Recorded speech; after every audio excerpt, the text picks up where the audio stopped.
fois-ci avec ma maman. Donc, je vais la laisser se présenter. Ensuite, je vais vous dire pourquoi je l'ai appelée parce qu'elle ne sait pas du tout pourquoi elle est là en fait. Donc, voilà. Oui, c'est vrai. Je suis sa maman. Je suis la maman Augustine de l'église Shalom. Mais oh, c'est pas l'église Shalom. C'est Augustine seulement. Ah ben ok. Oui, bien sûr, c'était une surprise pour moi. Je suis la maman Augustine, sa maman. Comme elle l'a dit, c'est vrai, je suis sa maman. Donc, en fait, cette vidéo consiste à te poser des questions. Donc, je vais te poser plusieurs questions. Donc, disons, c'est un petit bout de notre vie que je vais faire partager à mes abonnés qui me regardent. Donc, voilà. Mais t'es trop sérieuse là. Détends-toi un tout petit peu, bouge, t'es concentrée. Je sais pas, reste comme tu es avec moi, comme oui, voilà. Okay, c'est une conversation. J'ai des questions à te poser. T'es prêt? Mais je suis là à côté de toi, tu crois que je suis en train de faire quoi? Je t'attends. Ok. La première question, est-ce que tu te souviens de l'année, premièrement, du mois et du jour où j'ai emménagé à la maison? Tu crois que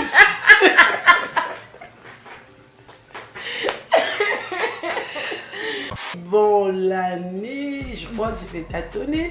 Le mois aussi, je crois que je vais tâtonner. Attends, tu as aménagé. Déjà, je vais te donner une piste. C'était quand tu avais eu ton code. C'est la période où tu as eu ton code. Donc, si tu te souviens de quand tu as eu ton code, c'était à peu près cette période-là. J'ai eu mon code, c'était au mois de janvier, octobre. Non, je sais que c'était l'été, c'était pas du tout l'hiver. Moi, je dirais plutôt c'était vers août, à peu près. Parce que ça allait bientôt être la rentrée scolaire. Scolaire, oui. Ouais, et t'avais passé ton code après que j'ai emménagé, mais c'était vraiment cette période-là. Ouais, je crois que c'était au mois d'août 2015, si je ne me trompe pas. 2015, ok. Et le jour de la semaine? Ah, là, vraiment, franchement, j'en ai pas. Le jour de la semaine, je sais pas. Moi, je sais que, je pense, je sais plus exactement, mais je pense que c'était entre dimanche, lundi ou mardi. Parce que je sais que si c'était samedi ou vendredi, j'allais dormir à la maison. Ça, je le sais. Oui. Donc, je sais que c'était entre dimanche, lundi ou mardi. Non, mais attends. Entre ces 3 jours. Je crois que... Non, c'était même pas ces jours-là. C'était soit un mercredi ou un jeudi. Donc, la deuxième question, c'est combien d'années je suis restée à la maison? 2 ans presque. 2 ans? Oui, 2 ans. 2 ans presque. Ouais, 2 ans. Est-ce que pendant ce temps, tu as découvert qu'on avait des points communs tous les deux? Si oui, lesquels? Oui, il y avait des points communs. Parce que déjà, on était toutes les deux les femmes. Oui. Deuxièmement, on s'entendait bien. Et troisièmement, on chantait toutes les deux. Voilà, nos points communs. D'accord. Ok, alors, qui chantait le plus entre nous deux à la maison? Oh, ben c'était toi, hein. Moi je chantais pas beaucoup, hein. J'avoue que c'était moi quand même, parce que moi le matin, tous les dimanches, je mettais la musique, je chantais. Quand je revenais, tout le temps, je chantais la musique. Tout le temps. Parce que tu voulais aussi améliorer ta façon de chanter, oui. Alors, la troisième question. En tant qu'humain, j'ai dû te dire quelque chose en bon ou en mauvais. Quelle est la chose qui t'a le plus marqué, en bien ou en mal? Et en mal, donc les deux, quand j'étais à la maison. Oh là là. Commençons en bien. Mais là, t'es grave, toi. Franchement, je sais pas, mais dans ma nature, je sais pas, dans ma nature, j'ai pas l'habitude de garder surtout ce qui est du mal. J'ai pas l'habitude de les garder, c'est parce que après, tu sais, ça détruit. Si on garde quelque chose de mal, ça détruit. Mais quelque chose, ce qui est bien, il y en a beaucoup. Beaucoup. Un seul. Un seul qui m'est resté. Tu m'as dit que tu m'oublieras jamais dans ta vie. Ah ouais? Oui. Tu m'as dit que tu m'oublieras jamais. C'est quand que je t'ai dit ça? Bon, c'était quand je t'avais reçu chez moi. Après quelques temps, on était en train de discuter, nous deux. On discutait, moi je t'ai donné des conseils. Et à la fin, tu m'as dit merci maman, je t'oublierai jamais de ma vie. Ah oui. Ça, je l'ai gardé précieusement au fond de moi. Mais tu as voulu que je puisse le révéler aujourd'hui. Je l'ai dit. Ok. Alors, une autre question. Donc là, c'est la 4e question. On me dit parfois que je suis orgueilleuse, capricieuse et fière. Si c'est vrai, qu'est-ce qui te fait dire ça? Est-ce que c'est vrai déjà? Est-ce que moi j'ai... Bon, non, désolée. on me dit. On t'a dit. Est-ce que tu penses ou bien est-ce que tu sais que c'est vrai? Parce que je sais que si c'était vrai, tu me dirais. Par exemple, capricieuse.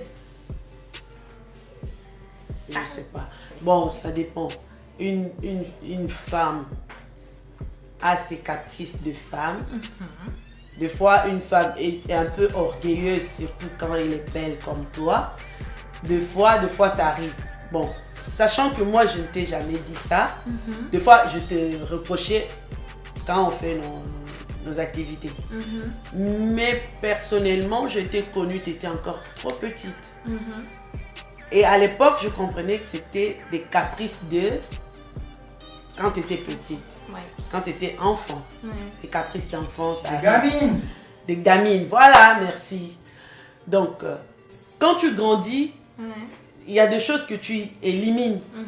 Ce que j'ai remarqué quand tu avais 16 ans, quand je t'ai connue, maintenant je ne les vois plus. À part manger, ça restait. Manger, c'est normal. Toi aussi tu manges, moi aussi je mange. Tout le monde aime bien manger. Merci. Voilà.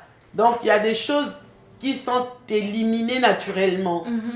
Bon, maintenant là, moi je sais pas parce que je suis avec toi tout le temps. Et je te vois normal, normal. Voilà, c'est normal. Mais je sais pas pour ceux qui ne te connaissent pas, parce qu'il y a des jugements, ça se diffère. Quelqu'un peut te voir comme ça et te juger directement parce que c'est pas pour ce qu'elle est en train de voir. Et quelqu'un qui a vécu avec toi verra que non, ce que j'ai dit, c'est pas pareil que ce que j'ai vécu. Donc voilà, c'est des choses, ça arrive parmi les humains et tout. Quelqu'un peut juger comme ça, voilà. Mais moi, en ce que je sache pour toi, donc ça veut dire que tu n'as plus ces caprices que tu avais quand j'avais 16 ans. Là, tu as vraiment grandi, tu es une bonne dame. Ok, merci. Alors, étant donné que je ne suis pas ta fille biologique, comment tu as vécu, le fait de m'héberger chez toi? Parce que c'était pas toujours rose. Si, ça je le sais. Je le sais et franchement, je t'ai pris comme mon enfant déjà. Et toi aussi, tu m'as appris des choses. Si tu ne le savais pas, tu m'as appris des choses. Tu m'as appris parce que j'ai aussi des filles. Mes filles, elles sont petites. Tu m'as appris comment se comporter quand elles vont grandir. Quand elles auront ton âge et tout, voilà. Parce que tu le sais aussi. De mon côté aussi, c'était pas rose. Parce que quand c'était gris... Quand c'était... oui. Je vous jure que parfois, j'ai envie de les triper. Non, il y a des fois, je t'assure. Mais franchement, je bénis le Seigneur parce que je suis là à côté d'elle et je l'aime fort plus qu'avant. Et nos liens se sont encore resserrés plus. Ah oui. Parce que, et heureusement aussi, on est des enfants de Dieu parce que...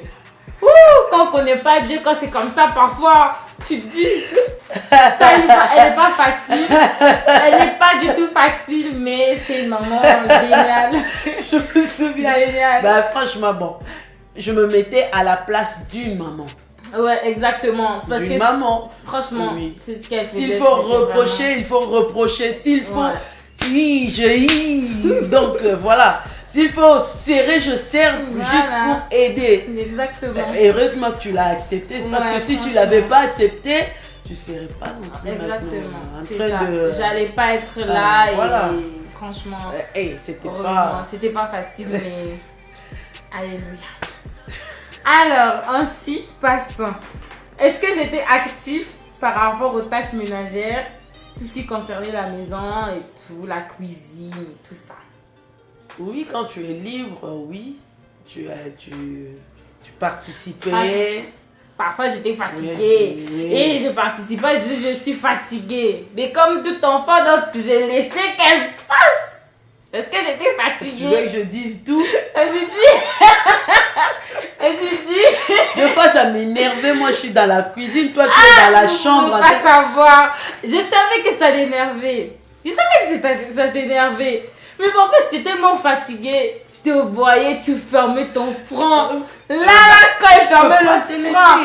Et quand elle venait dans la chambre pour prendre quelque chose pour les enfants, et moi, j'étais là. Je disais qu'elle me regarde pas, qu'elle dise rien. Là, je suis fatiguée. Elle était vraiment, j'assure, elle énervée. C'est une tornade. Non, mais bon. Déjà, moi, j'essayais de comprendre deux fois, je voulais que tu me comprennes. Elle voulait plus écouter, elle voulait plus que je la comprenne qu'elle me comprenait. Ça c'est vrai aussi, c'est vrai, il y a une partie de vérité, mais parfois, moi aussi je me disais je suis fatiguée. Et elle aussi elle était fatiguée, donc tous les deux on était fatigués. Et moi je suis l'enfant, donc moi je fais la caprice. Mais oui, voilà, mais après... C'est quelque chose que je voulais t'apprendre. Une femme n'est jamais fatiguée. Ouais. On est fatigué, mais on n'est jamais fatigué. C'est ce qu'elle disait en plus. Oui. On est jamais... Si... est-ce que toi-même, tu remarquais même pas que je peux quitter le boulot, je viens, j'arrive comme ça, je me repose même pas, je mange pas, je commence déjà à faire la vaisselle. Ouais. Donc, déjà, je me mettais dans ma tête, j'ai des enfants. Parmi les enfants, toi aussi, tu es dedans. Parce que déjà... Bien que je suis énervée, mais si je finis de faire la cuisine, je t'appelais pour venir manger. Ouais. En plus, souvent, parfois, même quand moi j'étais fatiguée, j'étais fâchée, ou bien j'avais passé une mauvaise journée, ce que je faisais, c'est que quand elle me disait oui, viens manger et tout, et moi j'étais là. Oh, j'ai pas envie de manger, je faisais mes caprices, je m'enfermais dans la chambre. Et elle était là, elle criait ouais, donc ça veut dire que tu vas pas manger ma nourriture. Parfois je mangeais pas, ou parfois je mangeais dehors. Et elle, ça l'énerve, elle aime pas. Franchement, ne faites pas ça quand vous êtes chez vos parents ou chez quelqu'un. Mangez toujours ce qu'on prépare à la maison. Même si tu vas pas tout manger. Même si tu ne vas pas tout manger, faites l'effort parce que c'est vraiment important. Moi, chez moi, ça passe pas. Je fais à manger, toi, tu manges. Je mangeais des grecs dehors quand je venais, quand je mangeais pas. Et elle venait me voir, elle disait oui. J'ai préparé, elle disait même pas ça, elle parlait en lingala. Ça veut dire quoi ça? En fait, ça m'énervait. C'est dans mes habitudes. J'aime pas quand on est ensemble et tout. Et on a dressé la table pour qu'on puisse manger ensemble dans la famille et que une personne puisse manquer. C'était un grand écart. Ça m'énerve.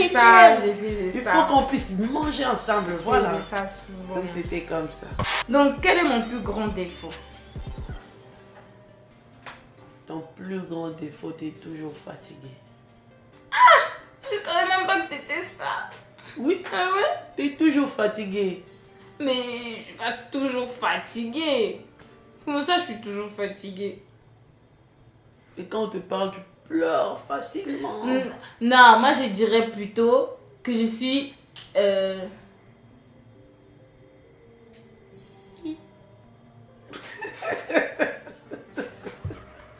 Moi je dirais plutôt que je suis solitaire.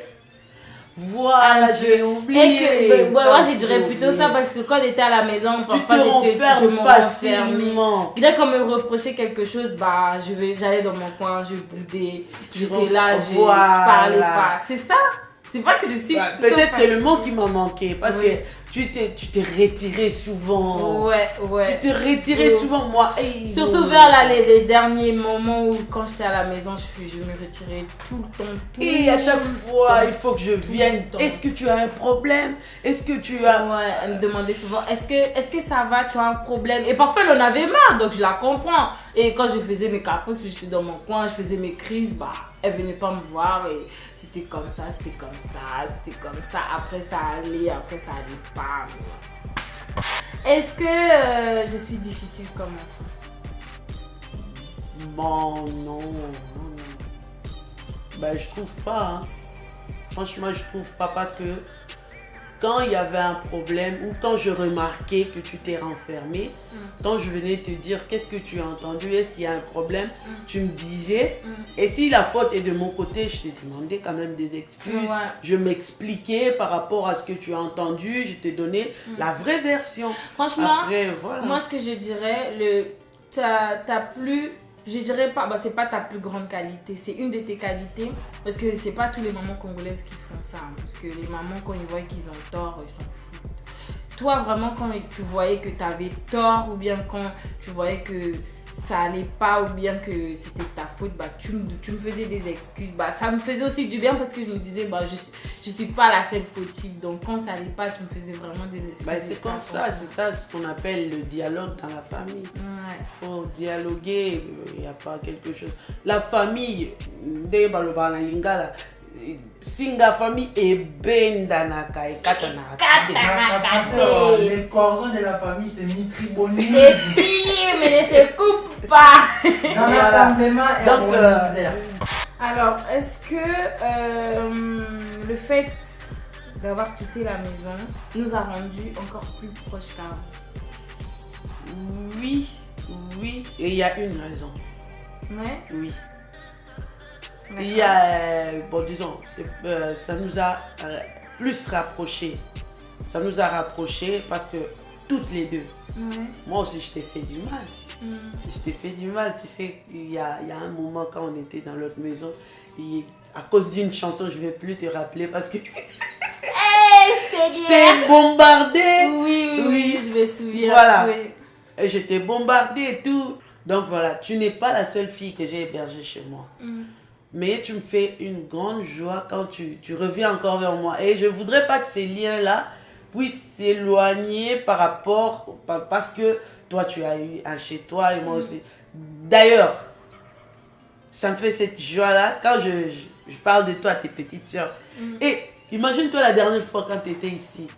Tu étais en train de faire la vaisselle faire la vaisselle à Samuela. Tu sais, quand tu es partie, qu'est-ce qu'elle a dit? Je suis libre, je ne vais plus faire la vaisselle, il y avait des parties. Elle a dit ça? Non. Du coup, tu vois, ça me fait de la joie. Il y a mes enfants qui peuvent se dire qu'elles ont une grande sœur quelque part. Tu vois? Donc ça nous a plus rapprochés. On n'a pas gardé les mauvaises choses, on a gardé au moins le bon. C'est qui nous a fait et franchement, moi, c'était mon souhait. Je voudrais, franchement, il y a des fois, c'était très difficile, mais c'était vraiment mon souhait de quand je pars, que j'oublie pas en fait pourquoi cette joie-là que j'avais quand j'étais venue à la maison, pourquoi j'avais voulu venir et me rapprocher de toi surtout. Parce que je me souviens, avant, je me disais, cette femme, elle a, comment on dit ça? Elle a des ondes positives par rapport à moi. Et je me disais aussi qu'il ne faut pas que je puisse couper ce lien-là. Et pour moi, en fait, c'est une grande joie de toujours venir à la maison, d'être toujours là, de toujours t'embêter, de faire des blagues pourries. T'es méchante avec tes blagues, franchement. De toujours te faire des blagues, de toujours te voir rigoler, voilà. Je t'assure, tu as failli me faire pleurer. Donc, je lui ai dit que j'étais enceinte. Arrête, oh. Elle a dit que j'étais enceinte, elle était trop triste et voilà. Mais ça montre vraiment que tu m'aimes, que moi aussi je t'aime. Et je sais que j'ai une famille quelque part, donc même si je sais, parce que je viens toujours dormir ici à la maison. Je sais que j'ai un chez moi, mais quand j'ai dit, je suis fatiguée, j'en ai marre, je suis toute seule, bah, je pense toujours à venir à la maison. Donc, Et tu sais, quand tu es partie, nouvellement partie, c'est ça que je dis, tu venais plus, moi ça m'énervait. Hein. Franchement, mais pourquoi elle est partie comme ça? Elle vient plus à la maison? C'était juste au début quand t'as chez toi, tu veux d'abord profiter. Non, au début, je voulais d'abord que vous puissiez venir à la maison. Parce que c'était vraiment les premières personnes à venir à la maison. Je voulais vraiment que vous veniez d'abord à la maison, que vous puissiez voir. Après, là, j'allais venir, mais là, mais vous me manquez, j'ai pas envie de revenir. Mais bon.